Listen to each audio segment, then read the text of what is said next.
I have yet to give a speech or have a meeting where somebody doesn't ask me the millennial question. What's the millennial question? Apparently, millennials as a generation, which is a group of people who were born approximately 1984 and after, are tough to manage. And they're accused of being entitled and narcissistic and self-interested, unfocused, lazy. But entitled is the big one. And because they confound leadership so much, what's happening is leaders are asking the millennials, what do you want? And millennials are saying, we want to work in a place with purpose, love that. We want to make an impact, you know, whatever that means. We want free food and beanbags. And so somebody articulates some sort of purpose, there's lots of free food and there's beanbags, and yet for some reason they're still not happy.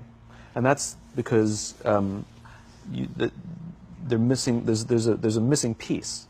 What I've learned is that I can break it down into 4 pieces, right? There are four things, 4 characteristics. One is parenting, the other one is technology, the third is impatience, and the fourth is environment.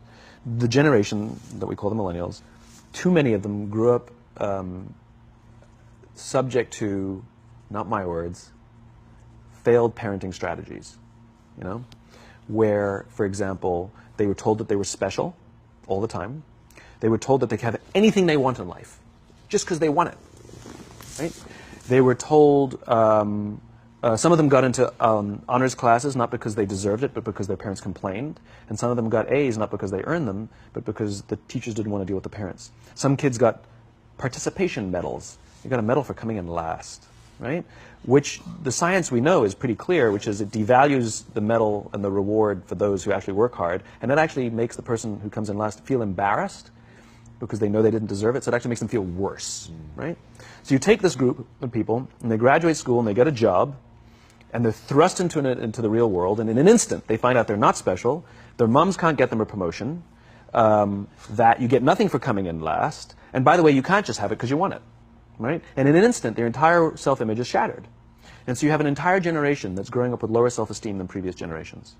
The other problem, to compound it, is we're growing up in a Facebook, Instagram world. In other words, we're good at putting filters on things. We're good at showing people that life is amazing even though I'm depressed, right?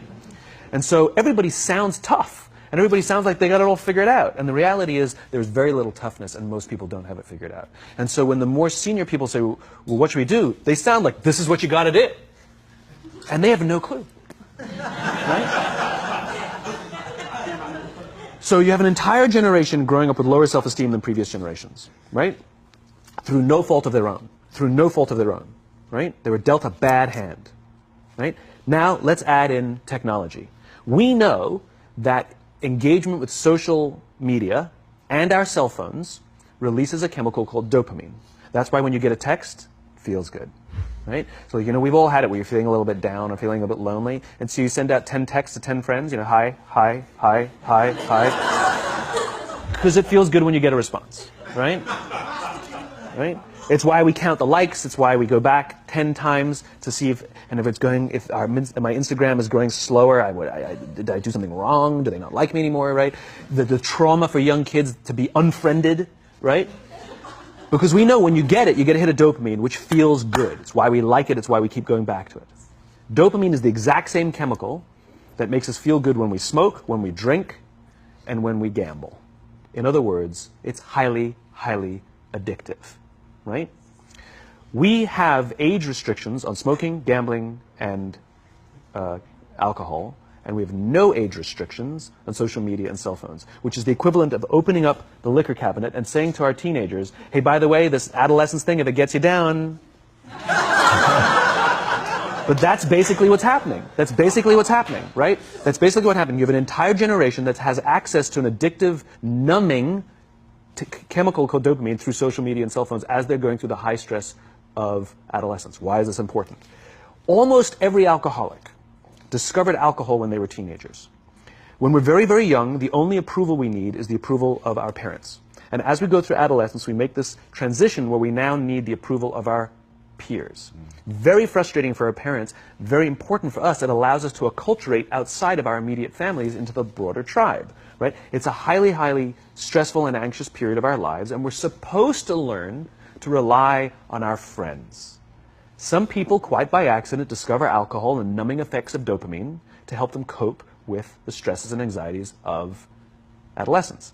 Unfortunately, that becomes hardwired in their brains, and for the rest of their lives, when they suffer significant stress, they will not turn to a person, they will turn to the bottle.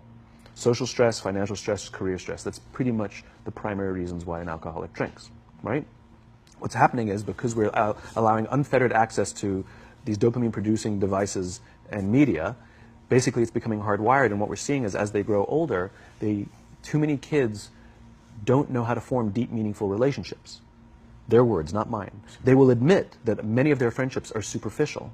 They will admit that their friends, that they don't count on their friends, they don't rely on their friends, they have fun with their friends, but they also know that their friends will cancel on them as something better comes along. Deep, meaningful relationships are not there because they never practice the skill set, and worse, they don't have the coping mechanisms to deal with stress. So when significant stress starts to show up in their lives, they're not turning to a person, they're turning to a device, they're turning to social media, they're turning to these things which offer temporary relief. We know, the science is clear, we know that people who spend more time on Facebook suffer higher rates of depression than people who spend less time on Facebook, right?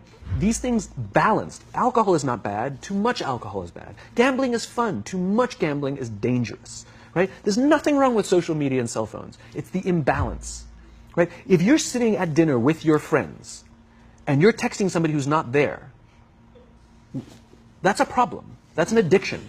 If you're sitting in a meeting with people you're supposed to be listening to and speaking, and you put your phone on the table, face up or face down, I don't care, that sends a subconscious message to the room that you're just not that important to me right now, right?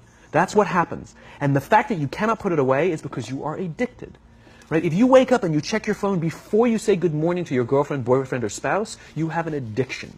And like all addiction, in time, it'll destroy relationships, it'll cost time, and it'll cost money, and it'll make your life worse, right?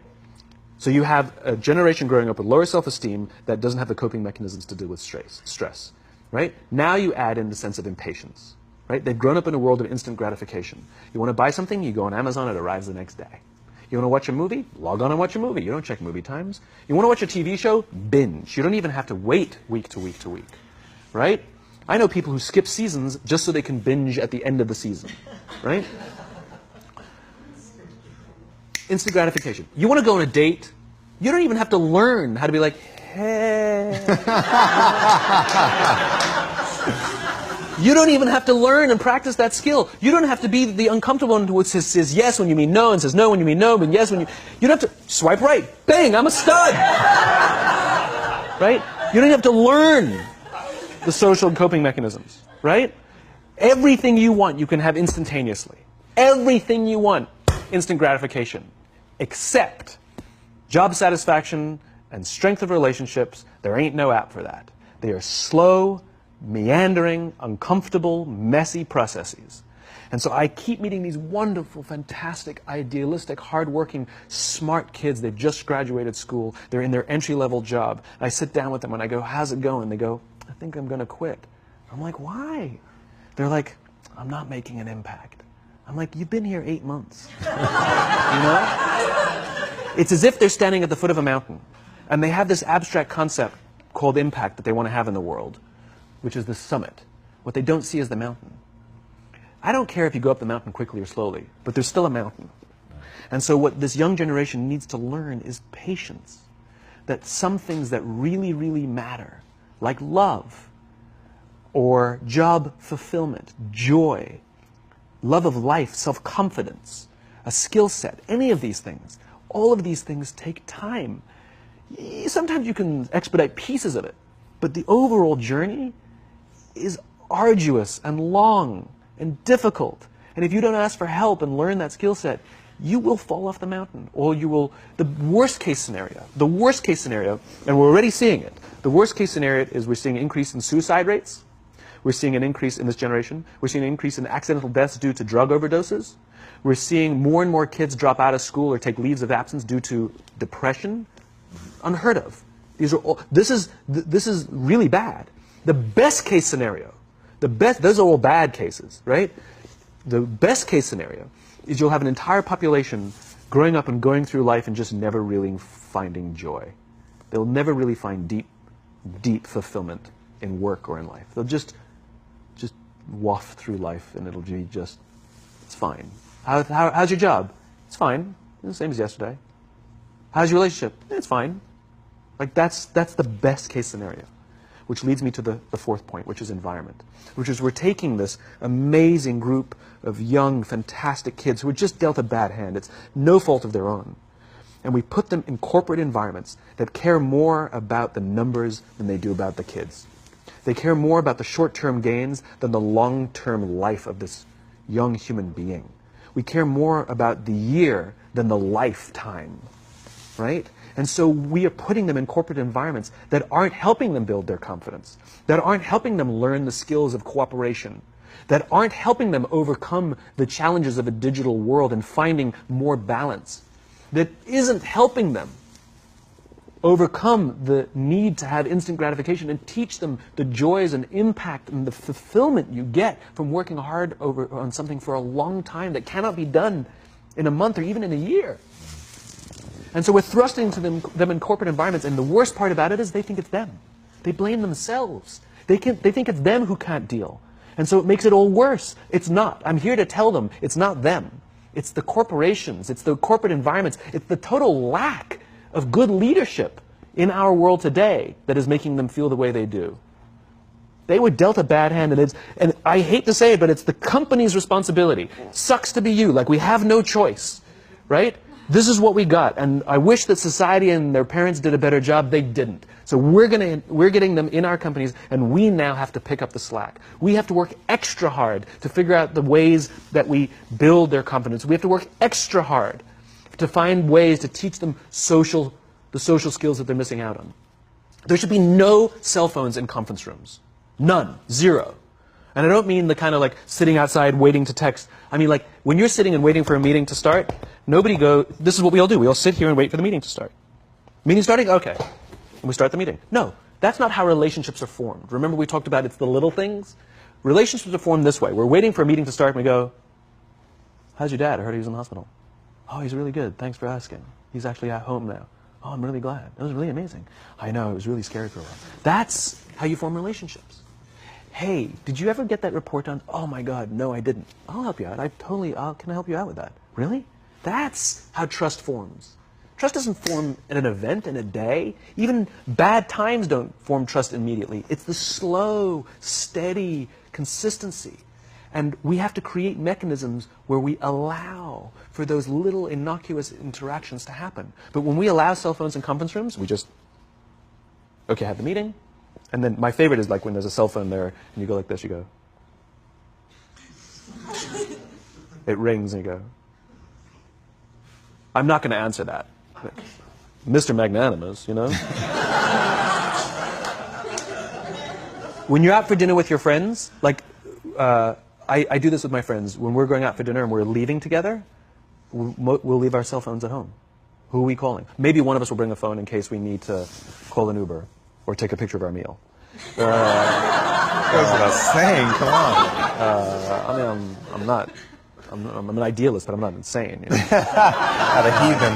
I mean, it looked really good. We'll take one phone. And so it's like an alcoholic. The reason you take the alcohol out of the house is because we cannot trust our willpower. We're just not strong enough.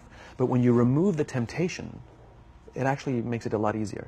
And so when you just say, don't check your phone, people literally will go like this. And somebody will go to the bathroom, and what's the first thing we do? Grab the phone. Because I wouldn't want to look around the restaurant for a minute and a half, you know? But if you don't have the phone, you just kind of enjoy the world. And that's where ideas happen. The constant engagement is not where you have innovation and ideas. Ideas happen when our minds wander and we go, and you see something, I bet they could do that. That's called innovation, right? But we're taking away all those little moments, right? You should not, and none of us should charge our phones by our beds. We should be charging our phones in the living rooms, right? Remove the temptation. You wake up in the middle of the night because you can't sleep, you won't check your phone, which makes it worse. But if it's in the living room, it's relaxed, it's fine. But it's my alarm clock. buy an alarm clock.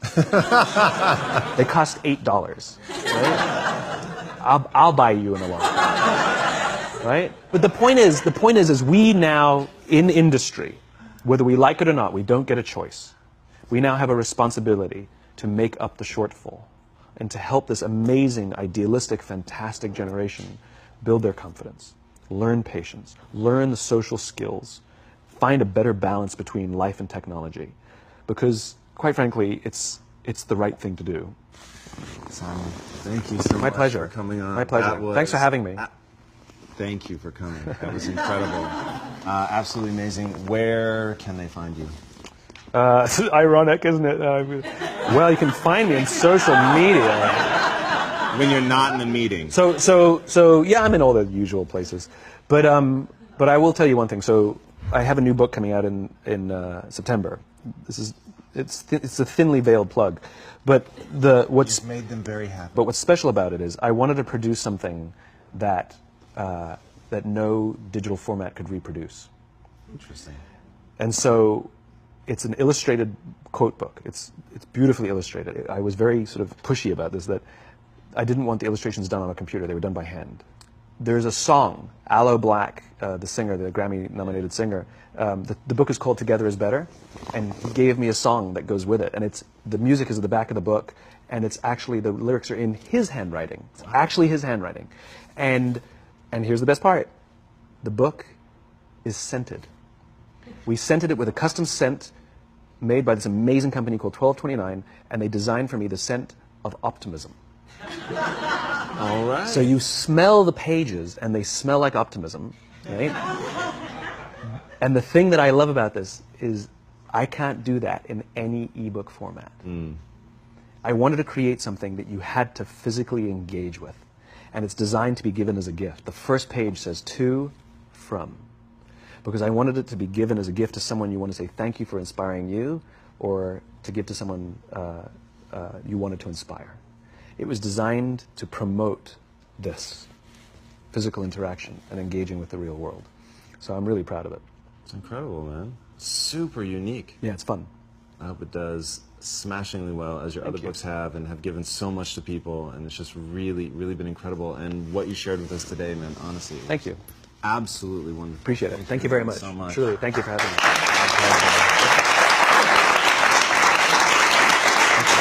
Guys, I should have done the entire interview at his feet, which is exactly how it felt. He has an amazing Twitter quote, which I'm going to paraphrase, but leaders are learners, and the people who stop pretending like they know everything and really open themselves up to knowledge are the ones that go farther ahead. Needless to say, it was much shorter than that since it was 140 characters, but that's the idea. And when I encountered Simon for the first time, it was with that enthusiasm of being opened up to learning something new, to changing everything, to build something that is better. Knowing why you're doing what you're doing is so critical, and just the human way in which he approaches the world and the connection, and hearing that today in front of this audience and seeing everybody in rapt attention and talking about putting the cell phones aside and really remembering to connect. I think that is just incredibly, incredibly important. So, Simon, thank you again so much for sharing with us. My pleasure. Thank you very much. Really beautiful. Thank you.